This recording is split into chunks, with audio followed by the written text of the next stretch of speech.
Hey yo everybody, Haku here, and it is finally time to react to MonMusu chapter 45, Monster Musume no Iru Nichijou, and we have been waiting for like 2 months for this one, so I'm so pumped that it is waifu taimu once again. And if you're stopping in here really quick because you were looking for my Tower of God video that isn't up today, which is really rare, I don't think I've ever really, since like February, not had my Tower of God video up on Monday, but just real quick, if you're looking for that, it's not up yet because I had some problems with the recording. I will talk about that in the review of it tomorrow, and then I'll ask there do you still want me to put it up even though it's all messed up, and if you guys still want that, I can still throw it up later in the week. But just warning you that the audio and video is out of sync, and I tried to fix it as best I could in editing, but it did not work. So yeah, if you're looking for Tower of God, that's what's up. But for my MonMusu fans, we are finally back in this bitch. Let's go. Let's go. I am so ready. MonMusu 45, the 2-month wait. The hero and the knight head into the dungeon. This is a really cool looking cover. It's almost reminiscent of 12 Beasts, though not as high detailed, you know. Then we see a hospital. Take care. And then Saria and Kudus are walking out. I'm glad that wasp venom turned out to be nothing too serious. 'Tis true, I might have been slightly overdramatic. It seems as though 'twas only a weak venom to begin with. You were kind enough to suck the rest out anyway, master. Okay, yeah, let's not bring that up again, says Kudus. Anyway, how should I put this? And he hands her sword to Saria. Yes? You really do like those fantasy-esque situations, don't you, Saria? Are all centaurs like that? Or, like, leave this to me, or you shall not pass. Ah, well, 'tis only... And then we see her childhood memories. 'Tis only that I've been trained to be a knight since I was a youth, so... And then it's her mom. Listen well, Saria. One worthy of being called a knight must protect her lord as their shield. Yes, ma'am. Today we shall hear a tale of a knight who fought to protect her lord. Yes, ma'am. Oh, little Saria's so cute. That aside, everyone should find the chivalry appealing to some degree. Well, it's not that I don't get it, but you really are the target of attacks far too often, says Saria. Well, that is true. I really do seem to be a target, huh? And then we see Kira still recovering from the heat. Here, this should help a little. And he starts fanning her. Honestly, just as I was going to have you explain yourself. We certainly shan't be getting an explanation with her like this. I did not think that we would end up helping her after she attacked us. You're wrong. It wasn't him, says Kira. The target was... And then Rhaenyra sitting in a tree. Well, everything all settled? Rhaenyra. We truly are in your debt this time, says Saria. Allow me to give you Rhaenyra. Kira jumps back up. Shit, why's she still here? Damn you, Rhaenyra, I haven't forgotten how you humiliated me. I came here to get my revenge on you. Ah, right. Nice job on that one. Anyway, I'll be heading home, okay, bye. And Rhaenyra starts walking quickly away. Wait, damn it, gah. Sounds like you and Rhaenyra-san have some history. What happened? Says Kudus to Kira. Well, she caught me in a web once, and she humiliated me. And she was Kira all stuck in a web. And, I'll kill you, I'll fucking kill you, she's yelling. And since I went a little crazy, they called me dangerous. And she's, like, beating up all of the, little guys in suits, and they're riding on the clipboards. That's why I came here from revenge. First, I'd kidnap you. So it was her fault after all, then.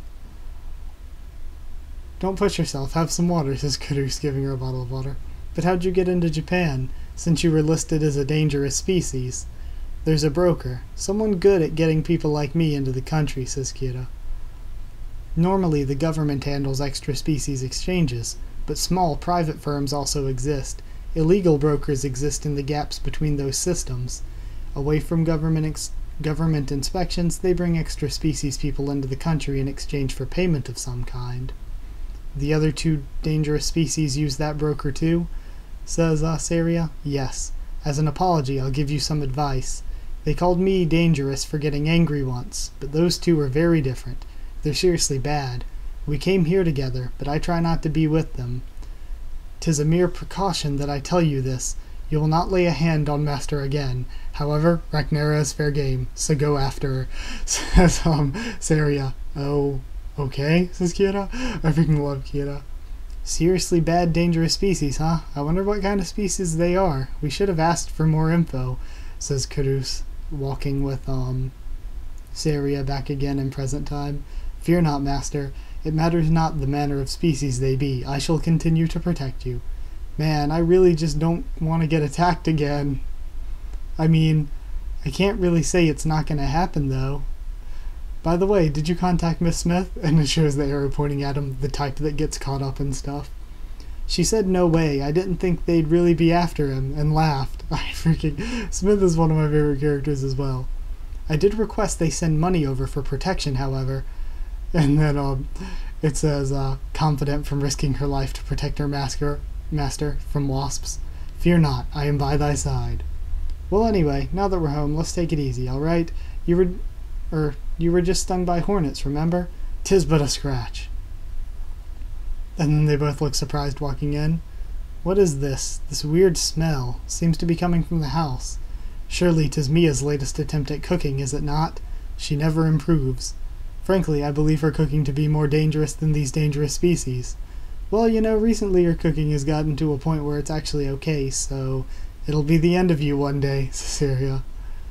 "Everyone, we're and then he just walks in and stops, and there's a freaking labyrinth inside of their house. "Well, what? Huh? I'm in my house. What? What's the dungeon?" Okay, just checking the recording. Let's keep moving. "Master, what is this?" Sari, what's up with that outfit?" And then she's wearing armor already. "To think, while we were off on a journey, our castle was transformed into a labyrinth. Could this be a curse set by two magicians?" And then Caduce in the background, "What? What are you talking about?" "It matters not if our pursuers be magicians or demons. I, the Knight Centauria, will protect my master at all costs." What is Saria talking about? What's happened to the house? What's going on here? Could whatever dangerous species have something? "Hobby," he hears in the distance. And he looks around. Was that Poppy's voice just now? And we see a little ball of light flapping around him. What is that?" A fairy. Quite rare for a dungeon of this sort," says Saria. "Hobby, this fairy seems quite used to people." And it flies up to Caduce. His face is great. "It couldn't be." "Hobby, Poppy, why are you so small?" And we have tiny little Poppy. "Friend is deeper in the dungeon. Let's go together, hubby." And she flies away. "I think it's best we follow the fairy's direction for the time being," says Saria. "What's going on? I didn't walk into a gate to another world or anything, right? No way. It's not like this is some kind of new popular light novel." Okay, I know what we're getting here. "Ah, my hero," and we see Mia dressed in a princess outfit. "You truly came to rescue me." "Mia, what are you doing?"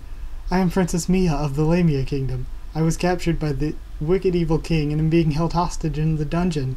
Now, take me back to the castle. Carry me in your arms, my prince." "Kya, first we must locate the key for this cell," says Saria, and then Mia just bends the bars out of the way. "Now, you can just escape by yourself."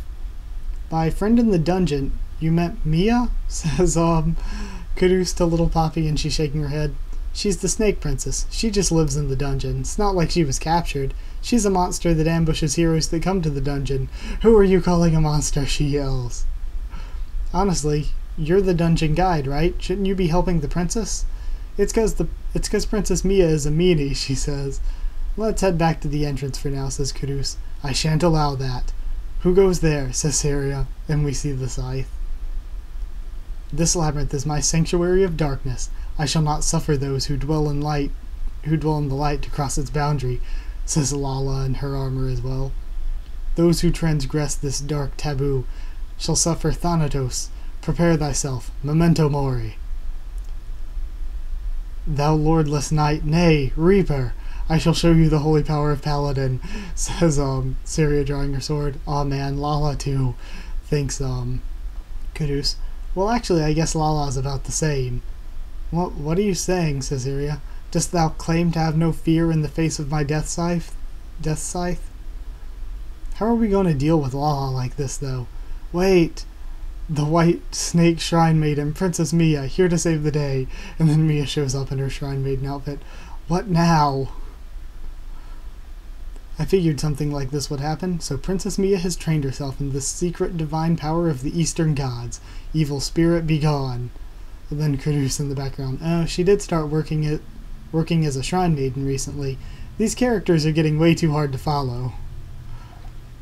Come on, I don't care if you're a reaper or whatever, I'm gonna purify you. You have the air of a shaman. My dark matter is nothing to be toyed with. And we just see Kudus and Saria in the background like, Then the thread wraps around them and they get pulled up as Mia and Lala start to fight. Ow, where are we? I thought it was getting noisy. I see you made it back. You really are the type to get caught up in things, honey. I didn't think it would get quite this bad, says Rachnaira sitting at a table. Rachne-san. Oh, 'tis a spider merchant. Show me your wares, says Saria with sparkles all around her. There may yet be hidden treasures here. And she starts messing with the weapons on the racks. Ah yes, knock yourself out. And then she gets a katana and samurai armor. I freaking love Saria. She's hilarious. Even Rachne-san, what are you doing in a dungeon like this? Dungeon, says Rachnaira. And then she busts out laughing. Oh, I get it now. So that's how everyone else sees it. Now I get why Saria's so fired up. Yo, and now we see Saria in this giant suit of armor. Even so, quiet down, you idiot, says Rachnaira. Well, you're quite something, honey. Even without a mask, you're still about halfway sane. A mask, he said. Here, and she throws a cloth at him. Okay, first, get out of the house. Then once you've come to your senses, put on that mask and come back inside. I've got one for Centauria, too. Understand? Sane? Wait, you mean you're not affected like the others, Rachne-san? Just what happened? Huh? Rachne-san? Where'd you go? What? To think that spider was actually a magician, says, Saria, and the stuff she has isn't really armor, it's just like a, pot lid, a bucket, and a carrot. Master, hears from down the, from down the hall. Oh, it's Sue this time. I wonder if she'll be a fairy like Poppy. Master! And Sue is just this giant mass flying down the hallway. Sue's turned into a giant. Damn you, filthy slime. I shall protect my master, says Centauria, jumping in at Sue. Wah! And she bounces off. That's impossible. To think my attack would have no effect on a small-time monster like a slime. I feel like I've seen this before, thinks, Kudus. Master! Ah, she's coming this way! Run! And they both start running away from Sue. Sue coming down the hallway just looks so funny. Yay! Wow, she's faster than she looks. She's gonna catch us. Saria, the water. There's a cistern over there. If we get into the water, she won't be able to chase us. Dive in. And they jump into this pool with mermaid statues. That was a close one. You have my thanks, Master, says Saria. Okay, for starters, get out of the house. Once you've come to your senses, he's thinking about what Rachnaira said. We need to get out of the dungeon. I mean house. But how do we even get out of the house? And then his ankle gets grabbed. Wow, Master! What now? Something's grabbing my leg. It's no good. I'll be swallowed. Too much water. I'm blacking out. And then we see, Marrow. Dear sir, Centauria-sama, you have awakened. Marrow? Can you get up? I apologize for before. Where are we? It's like this big fancy underwater room.